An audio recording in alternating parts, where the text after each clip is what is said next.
Very good question. এটি আসলে আমি বলবো যে সম্প্রতি শাকিব বুবলিকে ঘিরে চলছে আলোচনা সমালোচনা। এরই মধ্যে সাংবাদিকরা বুবলিকে প্রশ্ন করেন, পাঠান সিনেমা বাংলাদেশে মুক্তি নিয়ে আপনার মতামত কি? বুবলি বলেন, সত্যিকার অর্থে পাঠান নিয়ে যে এক্সাইটমেন্ট কাজ করে অডিয়েন্সের মধ্যে, অন্যান্য হিন্দি ফিল্ম সবগুলো নিয়ে কি কাজ করে? সবাই কি সেই জায়গাটা থেকে আসলে আমার মনে হয় যে এটি আসলে সিদ্ধান্ত নেওয়ার আমার অনেক অনেক মানুষজন আছে, তারাই ভালো জানবে না। বুবলিকে আরও প্রশ্ন করা হয়, মাহফুজ আহমেদের সাথে জুটি হয়ে অভিনয় করার মূল রহস্য কি?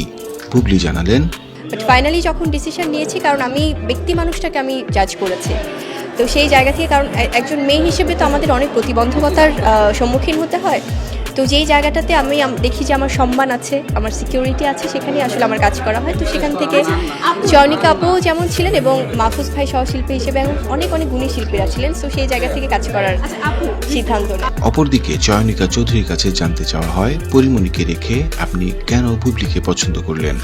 না, এই ক্যারেক্টারটা প্রথমে করার কথা ছিল পরিমণি, পরে যখন ওর বিয়ে হয়ে যায়, প্রেগনেন্ট হয়ে যায়, তখন আমি চেঞ্জ করেছি। শবনম বুবলি, মানে ওকে আমি অর্পা বলে ডাকি, মানে আমি ওর মতো আর্টিস্ট দেখি নাই আসলে। অনেকে শুনলে রাগ করতে পারে, বাট আমি দেখি নাই।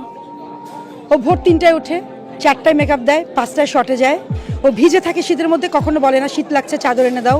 ও একটা শর্ট শেষে চলে যায় না রুমের মধ্যে, ওকে ডাকতে হয় না, এবং ওর হাতে আমি এই 2 মাসে কোনোদিন টেলিফোন দেখিনি। ও হলো আমার দেখা সবচেয়ে ডিরেক্টর বেসড একজন আর্টিস্ট, এবং খুব ভদ্র, নম্র এবং খুব মানে ডেডিকেটেড কাজের প্রতি।